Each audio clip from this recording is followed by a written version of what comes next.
जय माता दी।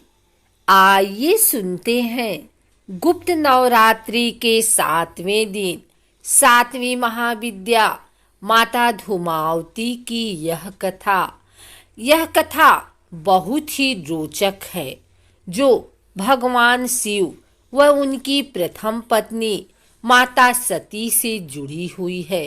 हालांकि उनकी दूसरी पत्नी माता पार्वती माँ सती का ही पुनर्जन्म मानी जाती हैं।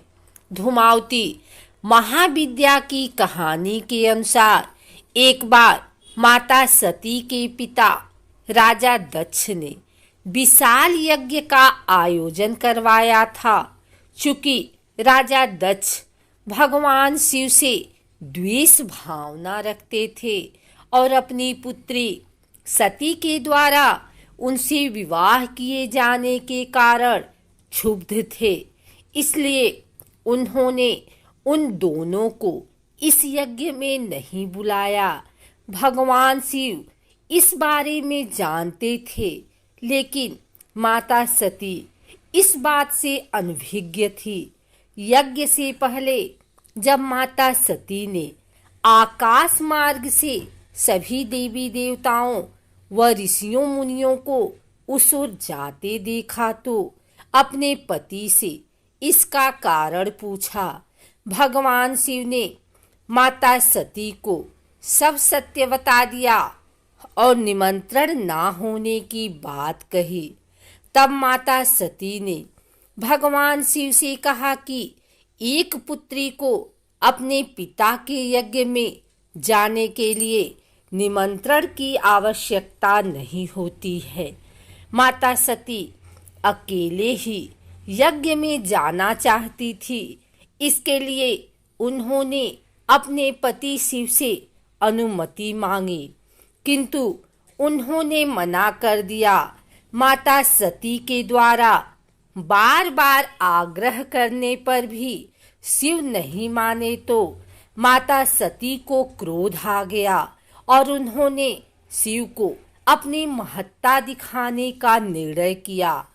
तब माता सती ने भगवान शिव को अपने 10 रूपों के दर्शन दिए, जिनमें से 7वीं माँ धूमावती थी।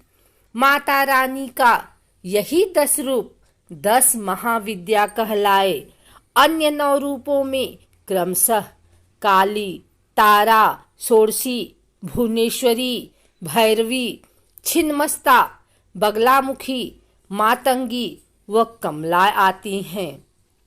धूमावती अर्थात जिसका जन्म धुएं से हुआ हो, माता रानी का यह रूप धुएं के समान होता है, इसलिए उन्हें भगवान शिव के द्वारा धूमावती नाम दिया गया। माँ धूमावती का रूप अत्यंत दरिद्र, शुष्क, दया योग्य वाला है। देवी धूमावती को एक विधवा बूढ़ी स्त्री के रूप में दिखाया गया है, जिसमें उनके शरीर के अंगों पर जगह जगह छुरियां पड़ चुकी हैं तथा वह कांप भी रही हैं। धूमावती देवी का शरीर एकदम शुष्क व सफेद रंग का है तथा उन्होंने वस्त्र भी विधवा समान श्वेत ही धारण किए हुए हैं। माने जो वस्त्र पहने हुए हैं वे भी कई जगह से कटे फटे व घिसे हुए हैं। उनके केस बिखरे हुए हैं। वह ऐसा लगता है जैसे माँ कई दिनों से नहाई ना हो। इस कारण उनके केस, शरीर व वस्त्रों पर गंदगी जमा हो गई है। उनका पूरा शरीर कंपायमान है। माँ का रूप भूख से व्याकुल व दरिद्र रूप में दिखाया गया है। उनका शरीर बिल्कुल पतला व अस्वस्थ प्रतीत होता है। वे एक बिना घोड़े के रथ पर बैठी दिख रही हैं, जिसके शीर्ष पर एक कौवा बैठा है। माँ के एक हाथ में टोकरी तो दूसरा हाथ अभय मुद्रा में या ज्ञान देने की मुद्रा में हैं। देवी धूमावती के इस निंदनीय रूप के पीछे एक रहस्य छुपा हुआ है। मान्यता है कि एक बार जब माता पार्वती को तीव्र भूख लगी तो उन्होंने भगवान शिव से भोजन मांगा। उस समय वहाँ भोजन उपलब्ध नहीं था, तो शिव जी ने उन्हें कुछ समय प्रतीक्षा करने को कहा। माता पार्वती ने कुछ समय तक प्रतीक्षा की, लेकिन कुछ देर बाद उनकी भूख और ज्यादा बढ़ गई, जिस कारण वे और अधिक व्याकुल हो गई। इसी व्याकुलता में देवी पार्वती भगवान शिव को ही निगल गई।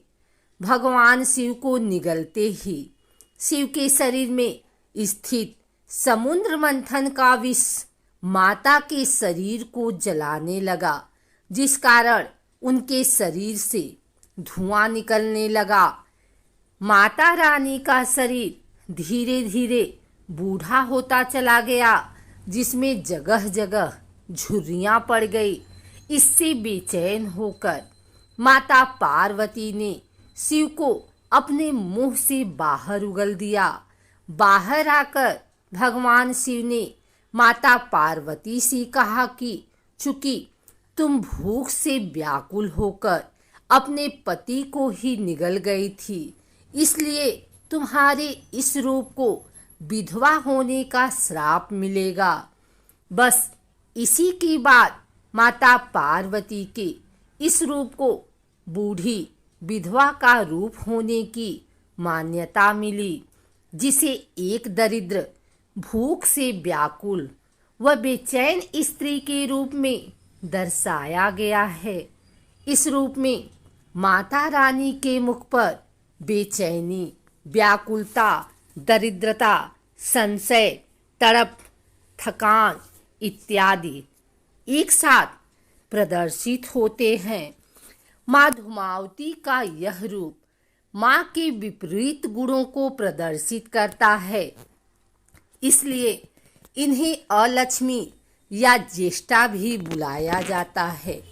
देवी धूमावती एक तरह से माँ देवी के नकारात्मक रूप का साक्षात प्रदर्शन है, किंतु अपने इस रूप से माँ अपने भक्तों के कई संकटों को दूर करती हैं। माँ धूमावती की पूजा करने से मनुष्य के संकटों का हरण होता है व उन्हें यदि किसी चीज का अभाव है तो वह दूर होता है। देवी धूमावती अपने भक्तों की हर प्रकार की कमी व भूख को शांत करती हैं तथा उन्हें अभय होने का आशीर्वाद प्रदान करती हैं। माँ धूमावती महाविद्या की पूजा मुख्य रूप से गुप्त नवरात्रि में की जाती है। गुप्त नवरात्रि में माता रानी की 10 महाविद्याओं की ही पूजा की जाती है, जिसमें से 7वें दिन महाविद्या धूमावती की पूजा करने का विधान है।